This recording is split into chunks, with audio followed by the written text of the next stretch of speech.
Welcome to Fresh Corduroy. I'm your host, Craig Zolan. This week's conversation is with Stephanie Fleckenstein, aka Stef Fleck.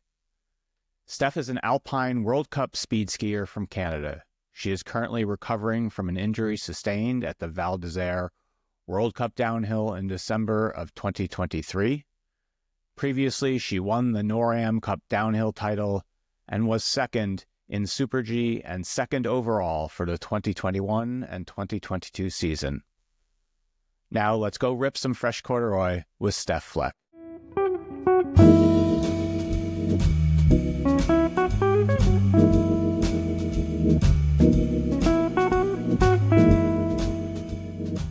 Well, welcome to another episode of Fresh Corduroy. Today's guest is Stephanie Fleckenstein. Stephanie, welcome to the podcast. Thanks so much for having me. I'm excited. Good. That makes one of us. No, I will interject a few humorous comments from time to time, but generally it'll be a little bit more staid. So, Steph, why don't we get started with your skiing origin story? When did you get started skiing, and when did you fall in love with the sport?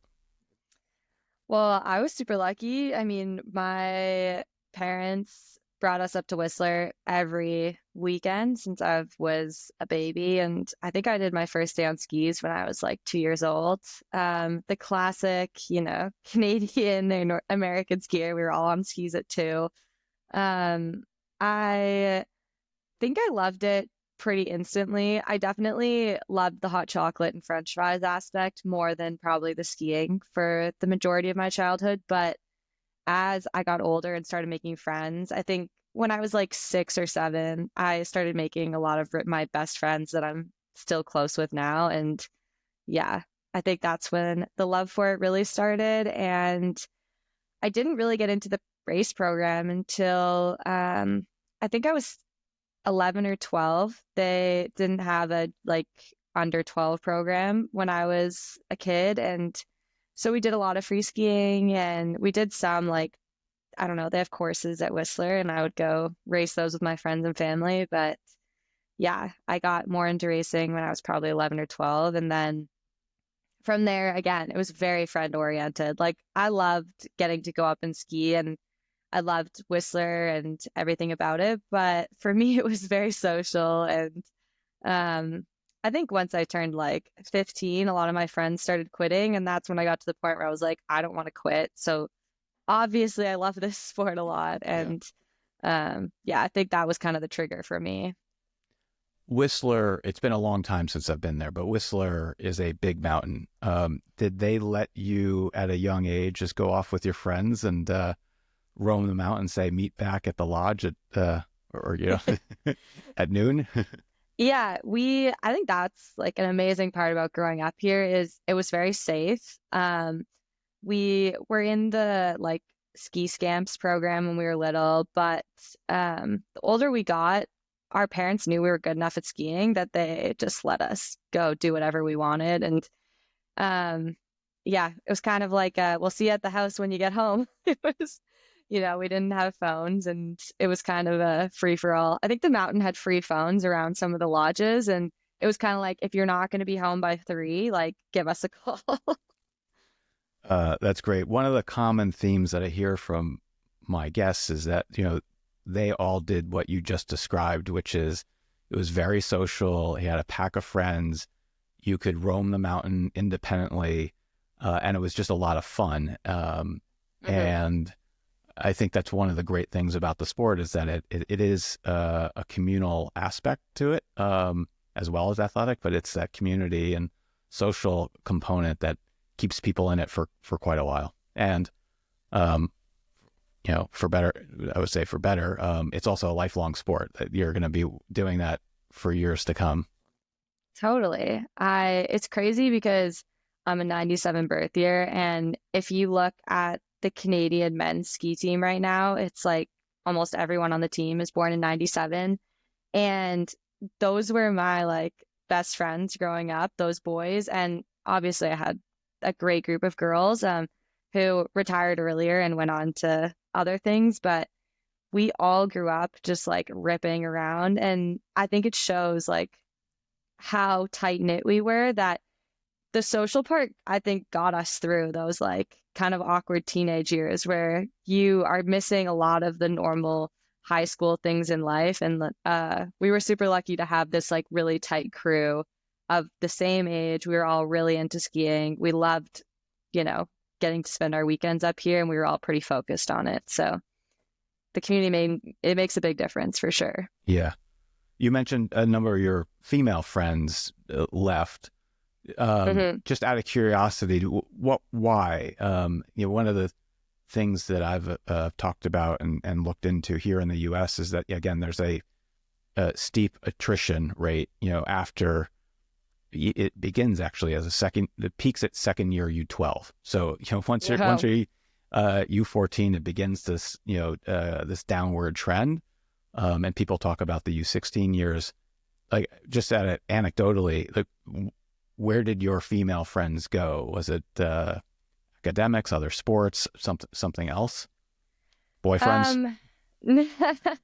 No, all of my friends that I grew up racing with, I would say, I mean, a lot of them made it into FIS and onto provincial teams, and a few actually are on the Canadian ski cross team now. So I can't say that they all retired. The close ones from Whistler, they went on to school or team sports, I feel like are much more popular for girls. It's like it feels like a tighter community. I think ski racing and individual sports are hard, especially for girls, because it's very competitive. I think from a young age, you're like pitted against each other, and we don't have the same way of processing things as boys do. Like little boys will just fight on the hill, they're wrestling, they like are always trying to beat each other, but it's not like malicious in any way. Whereas I think young girls are taught that like if you're not the best, you are not going to be paid attention to. And so the competition is more like, it feels more personal from a young age. And so team sports are naturally, I think, more appealing, and you can do them at school. You can kind of have it life. Right. Ski racing, I think that was the draw for a lot of my friends, and they're still unreal skiers. Like they come up every weekend now and they're all skiers, but yeah, out of competition. Interesting. Did you attend a ski academy, or you basically were in the Whistler club program and then the provincial teams? Yeah, I went to school in Vancouver because the high school I went to had a program where I was able to stack all of my courses onto 2 or 3 days a week, and then I could be in Whistler 4 or 5 days a week. So it was a great setup for me. I think that it's funny. It's like a weird dynamic where the Whistler school had so many amazing athletes, and they didn't necessarily have that option. Whereas for me, it was great. It basically felt like I was in a sports program, but I was doing it on my own. So socially, maybe not as great for me, but it was great for my skiing, and I loved it. I mean, I had tons of friends who were in similar situations. So, yeah. It's interesting and unique. I haven't heard of something quite like that. I was talking a prior episode with somebody who coached at Ford Sayer, which is a club in New Hampshire basically at the Dartmouth Skiway.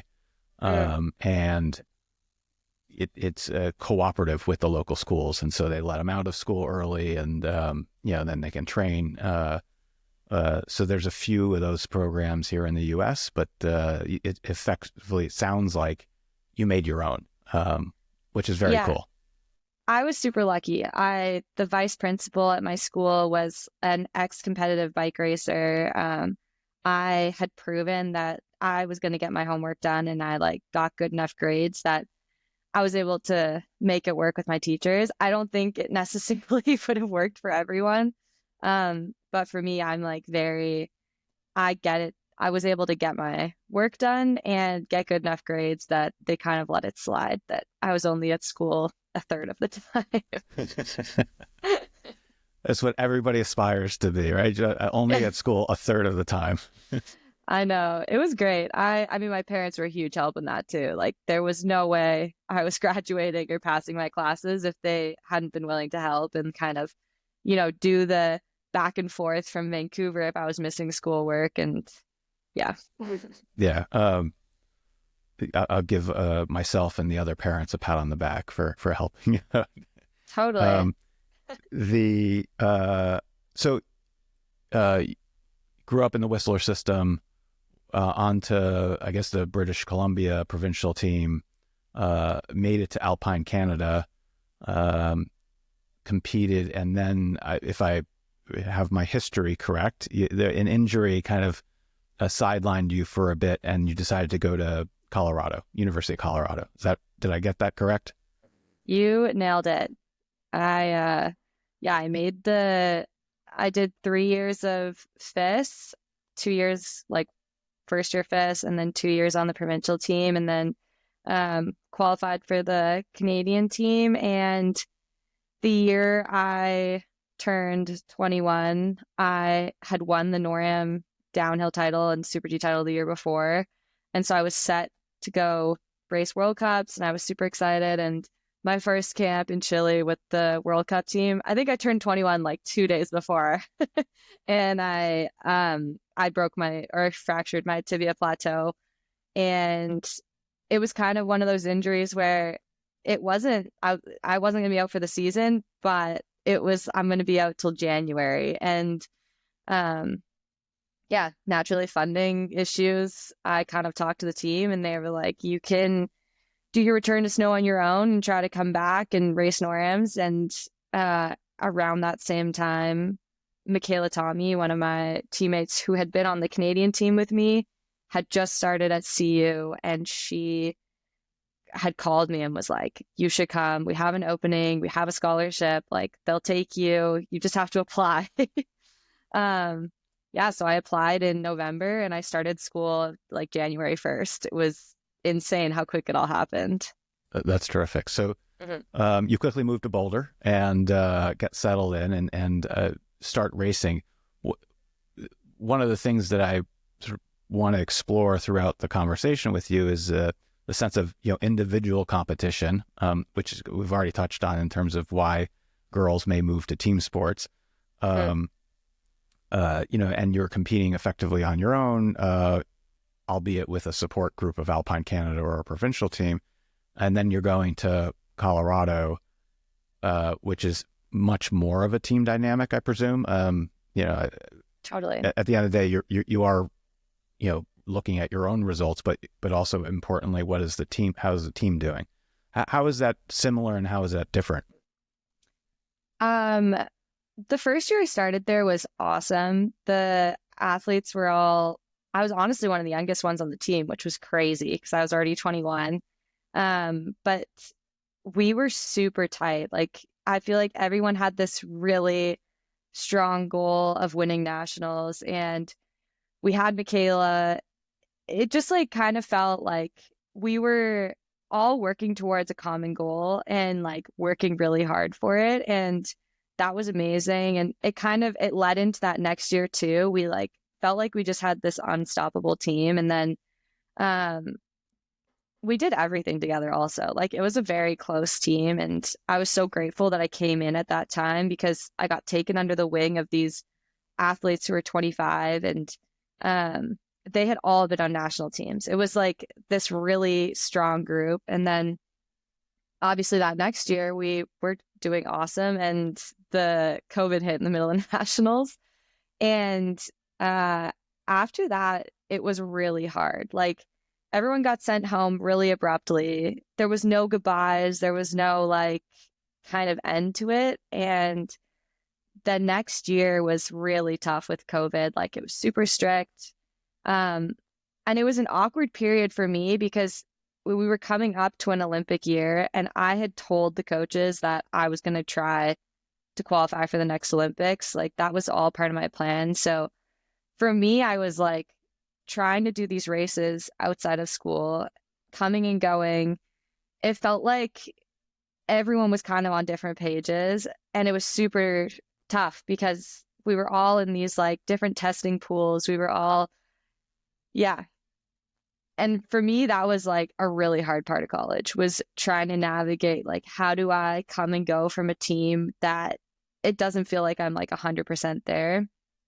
Um, and ultimately I ended up leaving after that year and I finished my degree online. But I think if your team all has a similar goal, it's like super easy to be a really tight team, and like you want to work hard for your team because everyone's got this like same idea. But it does get tough when you all are not on the same page, and um sometimes it feels like you're an individual and you're working so hard to be like the best individual you can be, but if no one else is, then it's like it's this really awkward dynamic. So I think it's like it's awesome, and sometimes it can be so positive and like a super beneficial experience for athletes where you like learn to ski for someone and a team other than yourself. But at the same time, it's like you have to wrap your mind around the fact that, okay, maybe not everyone's on the same page, and like there's going to be, yeah, different goals after school. Yeah, they each may have a different objective in terms of what they're trying to get out of it. Totally. A few things that I want to ask about. One of the challenges, at least for U.S. ski racers, graduating high school, graduating an academy, is making an NCAA team. Generally speaking, it's roughly 40 athletes per gender per year, right? The 20 teams each takes about 2 per year, and half of those spots go to foreigners. You being one, nothing against you, you being one of them, but also given the NCAA rules with the age eligibility difference, they're older, and so particularly for men, but it's applicable to women as well. They oftentimes have to take gap years. What are your thoughts on that? It's different than every other collegiate sport, with the exception of ice hockey, another Canadian national pastime.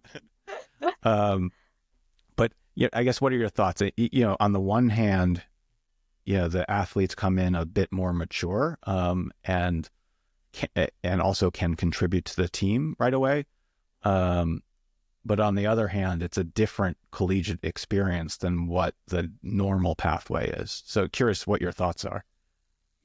I think gap years for skiers are awesome. Skiing is such a time intensive sport where you spend your whole like adolescent life balancing multiple things on top of skiing. So I think gap years are awesome. It's a way for you to just like see what you can do as an athlete. Some people thrive when all they have is ski racing. Some people not so much. Right. They need that other distraction. I don't think it's a negative to come into school with 1 or 2 years of added experience. Like my biggest thing during my gap years was I got to travel to every race I wanted to go to. There was no like barrier. There was nothing holding me back from like traveling and experiencing a million different types of races and getting whooped in Europe, and just like kind of going through that like maturing process. You're like, okay, I came out of U16 a big dog, and I got into FIS and I just got kind of demolished. And then as you build yourself up, I think kind of having that like process going into college can be really beneficial, because it also teaches you like how to work with other people better. And I don't think it's a negative. I mean, for some people it's great. They can come right into college and they like have the skills to thrive in college right away. But I think it's it's a way bigger time commitment than when you're in high school. Like the collegiate races are pretty stacked for that whole spring semester. And then if you are trying to train in the fall, like it's definitely a lot to balance. Yeah. So I think taking 1 or 2 years I took 3.5. So I didn't see a problem with it, and I don't think it's a negative. I think it can teach you a lot about who you are as an athlete and then Right. prepare you to better kind of appreciate college. Yeah. Certainly with maturity, brings a little bit of wisdom and Hmm. appreciation for what you have at your fingertips. The other question is, you've been racing predominantly, or like I'll say, pursuing speed events, Hmm. and yet you're competing for Colorado, which is slalom and giant slalom. How does that work? Or how did you? I'm going to assume obviously everyone starts with slalom and giant slalom. Um, Yeah. how did you develop into a speed skier, and then how did you juggle all four events during some period of time? Um, I actually had never raced a downhill until I was third year FIS, and I qualified for World Juniors off of Super G and slalom. And I got there, and they handed me a pair of Val Grenier skis, and were like, "Good luck. You're gonna run the downhill because we have no one else." Um, and I did pretty well. And after that, I really like I always loved Super G. But I was very much like a slalom skier. I loved slalom. I thought I was gonna be a slalom World Cup skier. And I my third year FIS when I raced that downhill, and then I came second at Canadian Nationals that year in downhill, and that was kind of the trajectory. I like qualified for the Canadian team that year, and then they started kind of pushing me towards speed, but I still raced everything. And I had planned on racing World Cup speed the year that I went to college. And it was a crazy shift going from I hadn't trained a single day of slalom in like 8 months. And then all of a sudden I was expected to go race a slalom college race. And um, yeah, I guess I just kind of was excited to try it again. Like it was something where I had no pressure on myself. I was like, I could suck and it's gonna be okay because I haven't tried to ski slalom and I haven't been trying to be good at it. So I think for me it was actually probably a good thing Mhm. because it allowed me to just like be totally free with it and have fun with it. And I ended up loving slalom again. I had so much fun during my 3 years there racing slalom and GS again.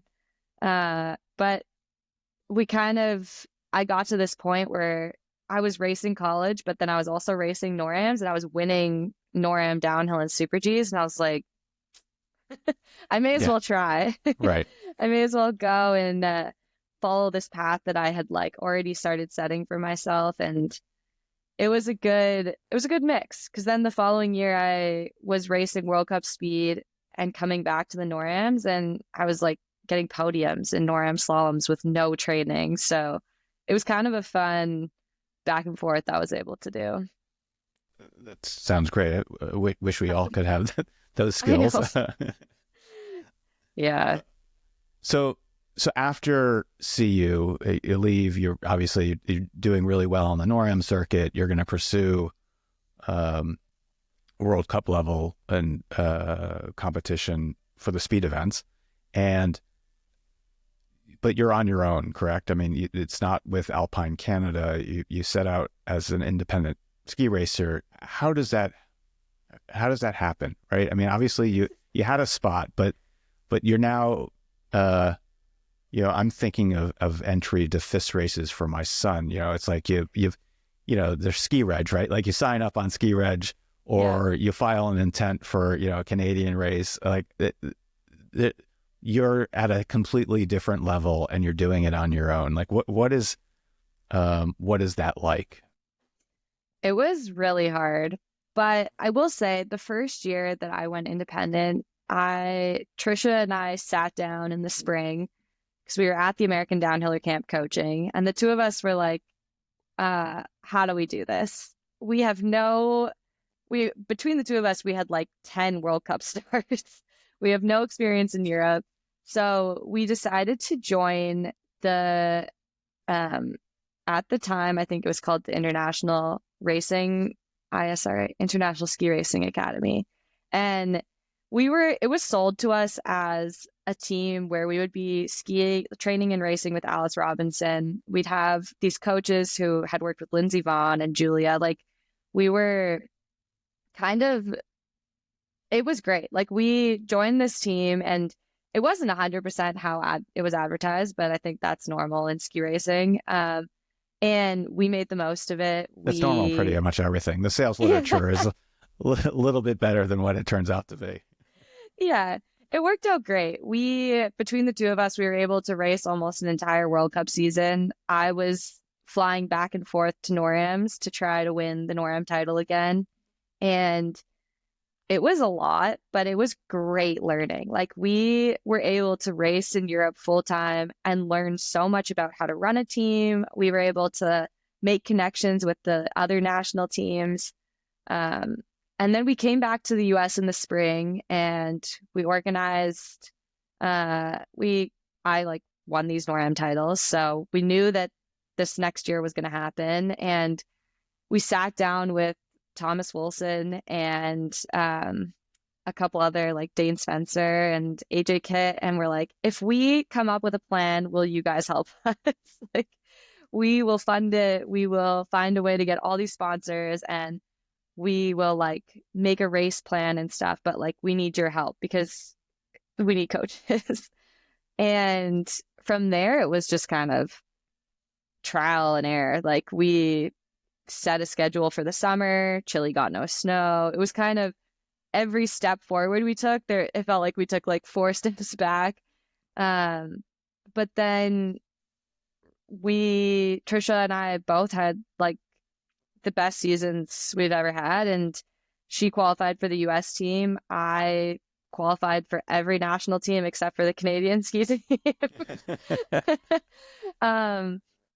And it felt like this kind of huge success. And in my eyes, I was like, okay, Trisha's going to be with the US team. Hopefully the Canada comes up with a speed team. And that just didn't happen. They decided that they weren't going to fund one again. And yeah, I kind of was at this point where I was like, am I going to do this totally alone again? But because we had done it alone this year before, I developed great relationships with the French ski team, the Andorra ski team, like the Swiss team, the German team. It was kind of like everyone else was pitching in to help and like let me join for training or kind of help with reports on the course. And we decided like, screw it, let's go again. This will be great. Maybe by next year, they'll have a speed team. So yeah, we decided to basically copy and paste and learn from the stuff we had done wrong. Yeah. Well, what you're describing sounds, fantastic from someone who's been in the corporate world and hired people. That sort of the initiative, the creative thinking, the adaptability, that all of those things that you had to leverage are transferable skills into other things. So for better or worse, you're going to be well set for the future in terms of whatever it is you do, because you'll figure out how to get something done because you've had to do that in the past. So that's certainly one of the takeaways that you can have from that experience. So you mentioned Alpine Canada doesn't have a speed team. I was looking, before hopping on here with you, I think the only female Canadian who's racing in the speed events is Valerie Grenier, if I'm pronouncing her last name correctly. But she's also racing GS a fair amount. So I imagine she's on the team because of her GS results, albeit she's got, speed results too. Yeah. Val and I actually, so we were juniors at the same time, and we were both kind of pushed this speed direction. And I raced all of my first World Cups with her. We roomed together a ton. Like we kind of went through that, like trying to break into the speed world with no World Cup experience. And she has been like, she's an awesome tech skier. We were kind of the same. Like we both grew up mostly racing tech and then showed promise in speed, and they didn't have speed skiers. So they were kind of pushing us that direction. And Val, a few years ago, just like proved that she was going to be podiuming at GS World Cups, and like she was fighting in there all the time, and that allowed her to go that direction. And then she ended up winning. She's won 2 World Cups. I think she's had podiums. Like she's consistently in that GS top 5. And I think once she solidified herself in that top GS ranking, they kind of started to, put her back into speed.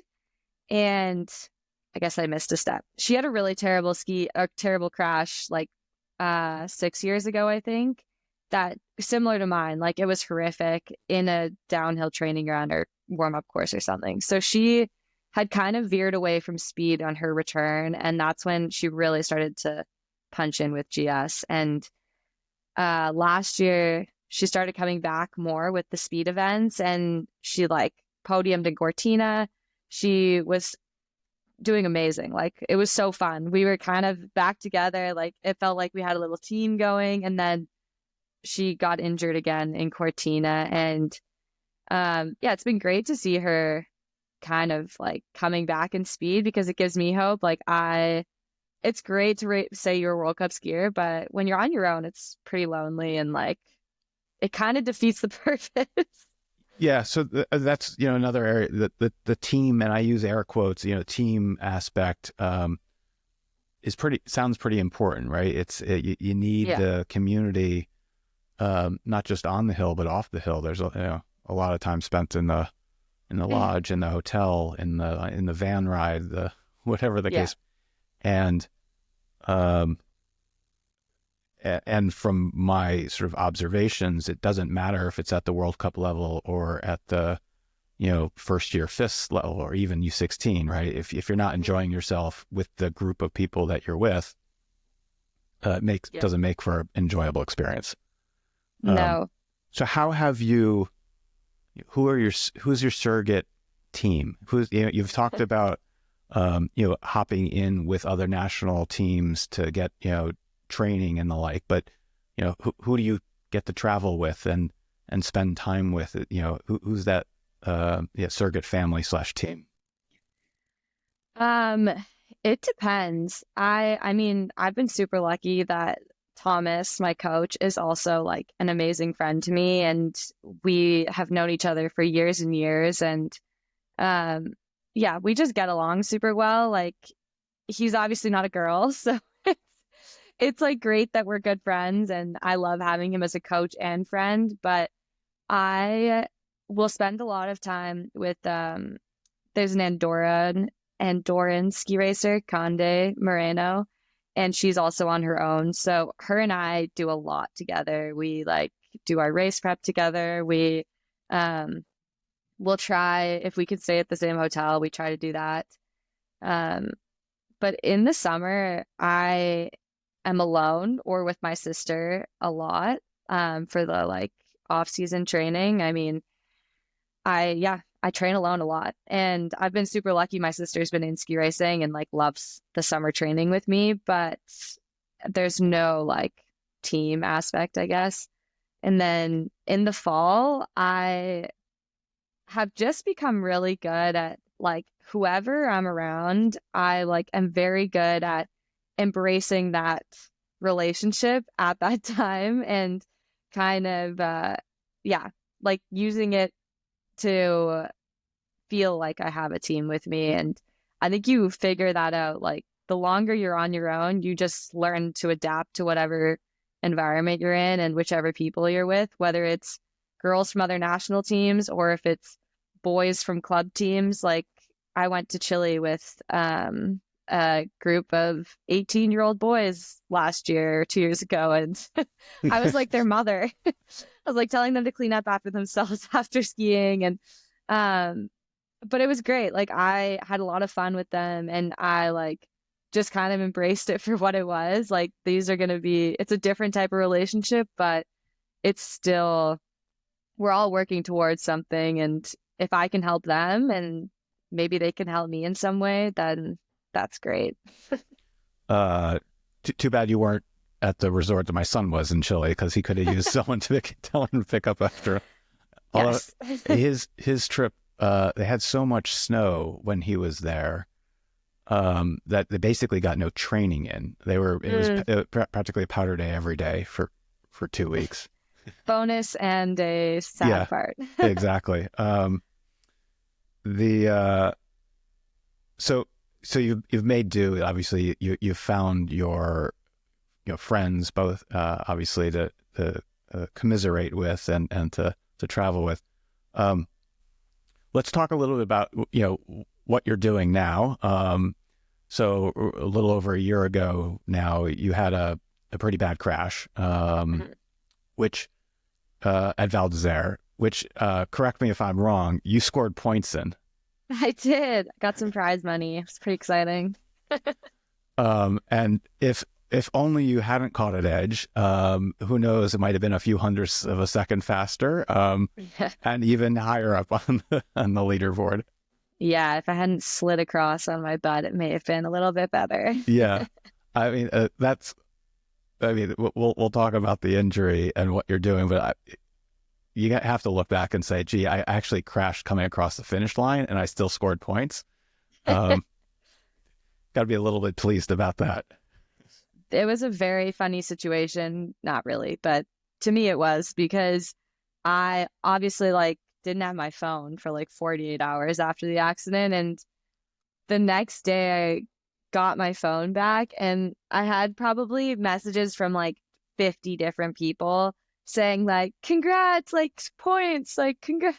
And then you could see there was a couple hour time break, and then, oh my God. So it was quite funny seeing who had actually watched the race on TV and who had just looked at the times. But yeah, it was a silver lining of the whole situation. I mean, never gonna say no to a few points. Yeah. So without going into gory details, you broke a few bones, or pretty complex break. What was the nature of the injury? Because I want to talk more about the rehab than the injury itself. Yeah. I essentially shattered my tibia plateau and the whole top of my tibia, and I dislocated my knee in the process, so tore most of the ligaments. Which, just having a leg break is one thing, but there were parts of my bone that had just kind of been pulverized, and that was the complicated part, trying to piece together this puzzle that was now my leg. And yeah, it's not been an easy process, but honestly so grateful for the surgeons that took me on and the ones that were willing to put all this thought and effort into how to get it back to semi-normal, at least, if not totally normal. And so your recovery has been interspersed with additional surgeries. Yes. So physically, I would imagine that the recovery at least feels like a series of good increases and then a plateau, or maybe even a setback. When you have a surgery and then you again improve, and then there's a plateau or a setback with another surgery. Walk me through that process. Through that process of you're in the gym or with a physical therapist, working on your physical strength, mobility, etc. Over the past year plus now. So when I first was released from the hospital, I'd been there for a month, and I started working at this rehab clinic in Austria where I was getting 2 or 3 physio sessions a day. We were doing all these different types of treatment just to kind of teach my body how to be a body again, because I'd been in this weird, hospital state for so long. And I was lucky in the sense that when I left the hospital, they were very honest with this was going to be a long, long process. And obviously that's hard to hear as an athlete, but at least it told me that, okay, I'm not going to be okay in 6 months. I am going to be okay in 2 years. So, I basically was, every time I felt like I was getting kind of back to normal, we would have to do another surgery to help some aspect heal.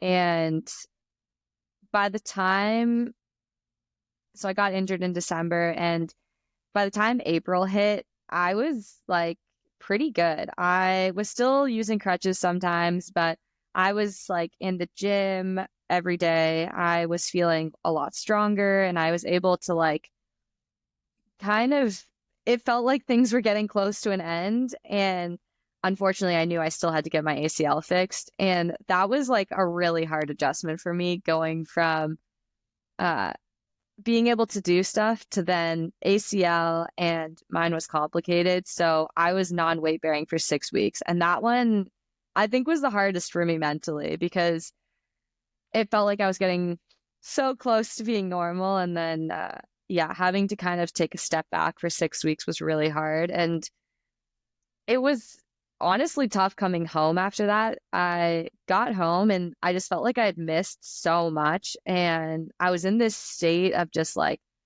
trying to progress like daily, and trying to be like, okay, yesterday I went for a 10-minute e-bike ride on the pavement, and tomorrow I'm going to go for a 15 or 30-minute ride, and then I'm going to go on the trails. And then like it was just this constant, like my brain was constantly like, what can we get better at today? Like what's next? And um I think it was kind of my like survival instincts at that point, but I wish I had just like a little bit more perspective on the fact that, okay, Steph, you're 2 months post ACL. Like, yeah, you're 6 months post injury, but you're only 2 months post ACL.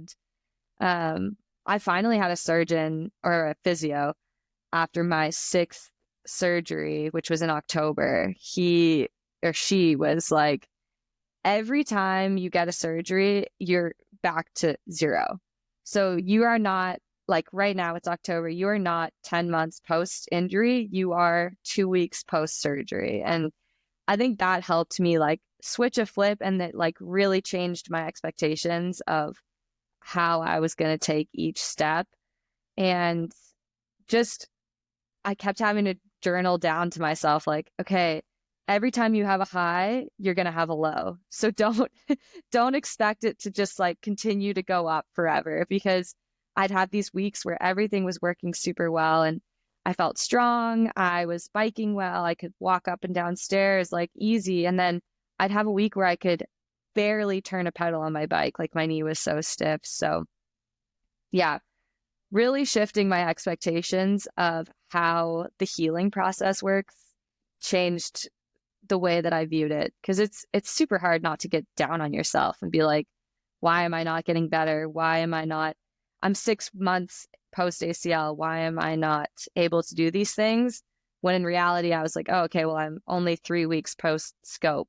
So I had on the podcast a couple episodes ago a physical therapist, and he was talking about the mental side of recovery yeah. and rehab, and how, you know, going from 60 to 65 degrees of flexion, like, doesn't sound like a whole lot to the general person, but to the person who's undergoing the like that means something. And he was talking about the groups that he facilitates, where other people going through the same, you know, whether they may be more advanced, i.e. they may be a month further ahead or 2 months further ahead than the next person, but say, oh, I remember when that happened to me. That's great. Congrats.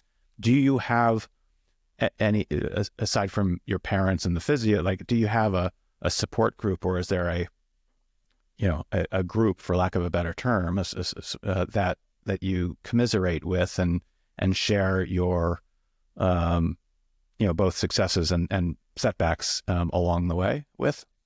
Totally. It was an unfortunately lucky situation for me, where one of my good friends on the Norwegian team, Inni, had torn her knee at the race before me. And then my good friend Conde had torn her knee 3 weeks after me. So the three of us were kind of in this rehab program, and we were all on our own. And we, I think, texted and called almost every single day. We set up these little gift exchanges where we would mail, each of us got into a craft and we would mail each other like whatever craft we come up with. What was your craft? Honestly, I make beaded jewelry, and that was a fun thing to share with them. So yeah, for me that was amazing. Like going through it totally alone is really hard, and um yeah, I'm really lucky I had them. And honestly, living in Whistler is not a bad place to be when you're injured, because odds are, and there's like four of your friends have probably done their ACL or broken a bone or done something. So they understand how big the little victories are. And like, it's not weird for me to come up to one of my friends and be like, oh my God, today I walked down the stairs one step at a, like Right. normally, and they'll just be ecstatic for me. Um, yeah, I mean, my sister also has had four ACLs, a meniscus. She's had like probably every injury you could imagine. So she was super helpful. And I had to take a lot of what she said, like exactly how it was, just to be like, she's been through this. She understands what I'm going through. And so she was a very good sounding board for me too. She's also insanely tough. So sometimes I'll call her and get no sympathy. And that's exactly what I would need in that moment. So she tells you to just suck it up. Yeah. Sometimes if I was complaining about scar tissue, or I was complaining about like, ugh, I just want to be off crutches, she was like, suck it up. Like, it's gonna hurt. Or like, you're on crutches for what, 3 more weeks? Who cares? It's like, Right. okay. So where are you in your rehabilitation and recovery in terms of the leg, and how close to back to normal is it? It's so close. I actually had all the plates and screws removed from my leg 3 weeks ago, and it was like an instant difference for me. Which I'm so lucky, like I'm so glad, because in my brain, they told me that you probably don't need to get the plates removed unless they hurt you. And to me, I was like, perfect. I'm not getting them removed. I don't want another surgery.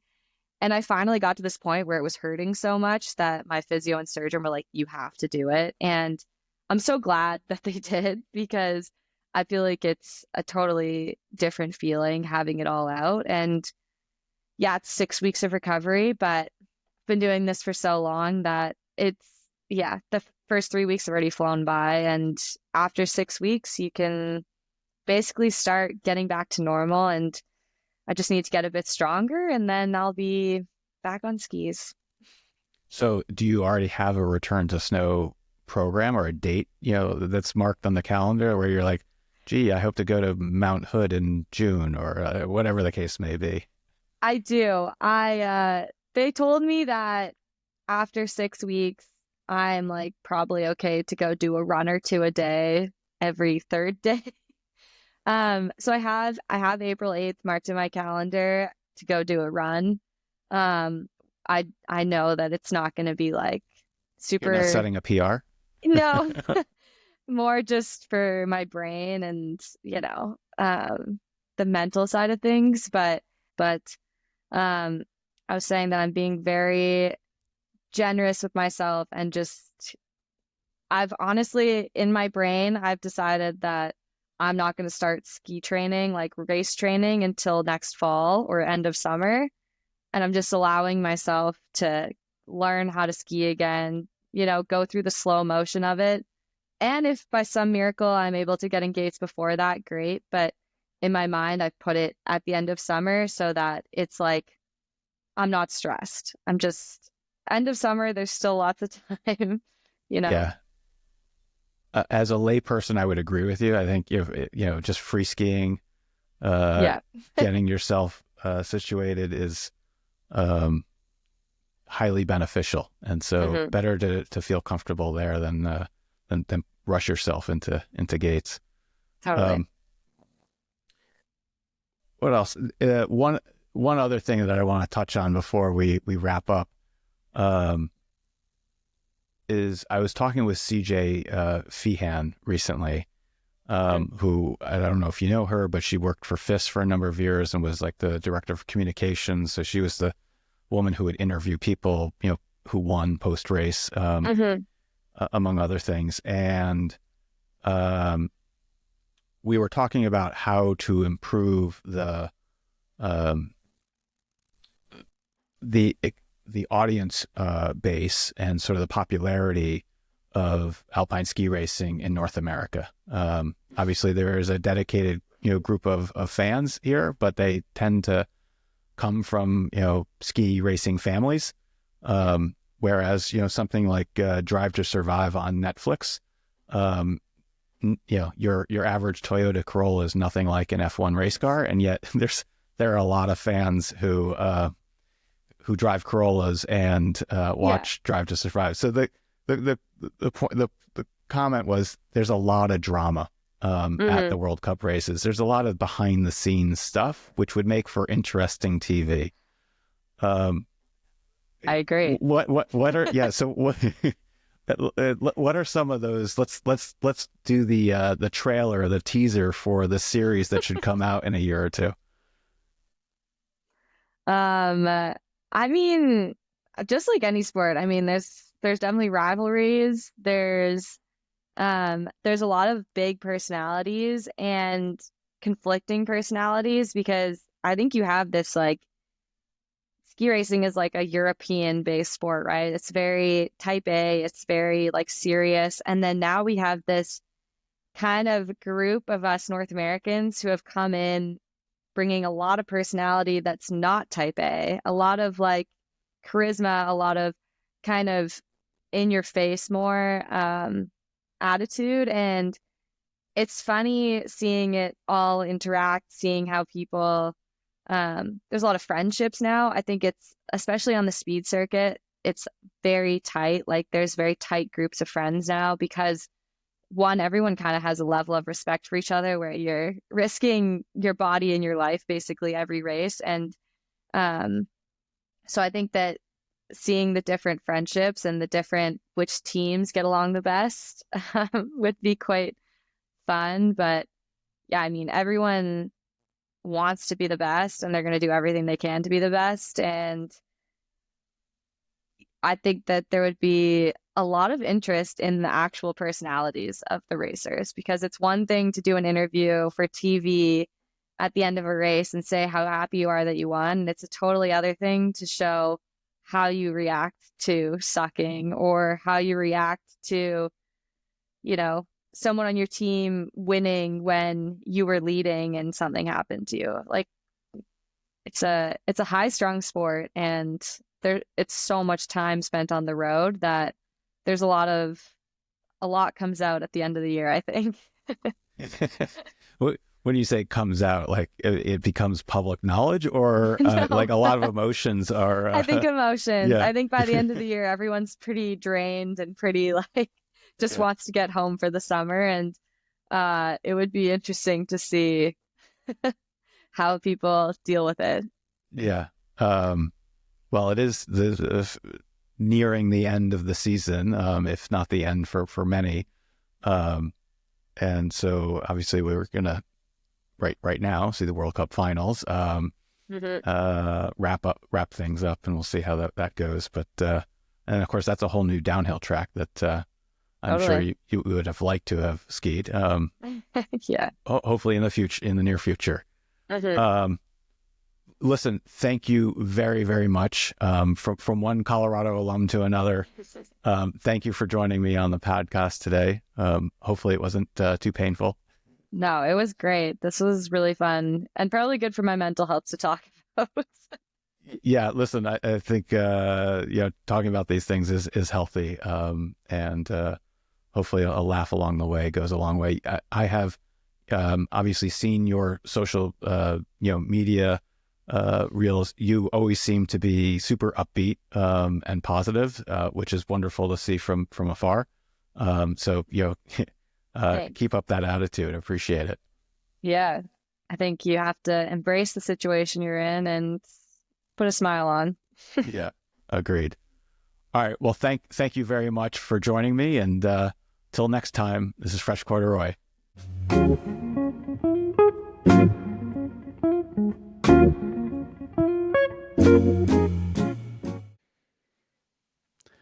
thank you for listening to another episode of Fresh Corduroy. I had a very enjoyable conversation with Steph. She's a lot of fun to chat with, and I do highly recommend giving her a follow on Instagram and seeing what she's up to during a recovery and hopefully in the near future with her return to racing.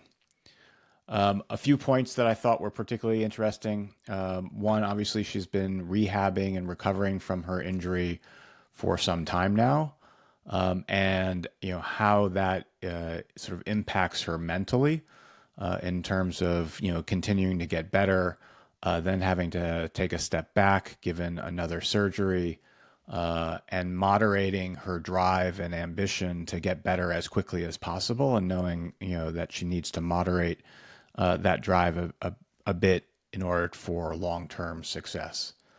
The other point was her finding team, given that she's not on Alpine Canada, the ski team of Canada. She has to make a go of it on her own, and she's managed to do that both with partnering with Trish Mangan of the U.S. in past years, and now with other individual World Cup athletes or small, national delegations that they can team up and work together with respect to training and travel and support and the like. So finding team, finding that camaraderie while she's traveling is another aspect that I thought was particularly interesting, and she's become very successful at.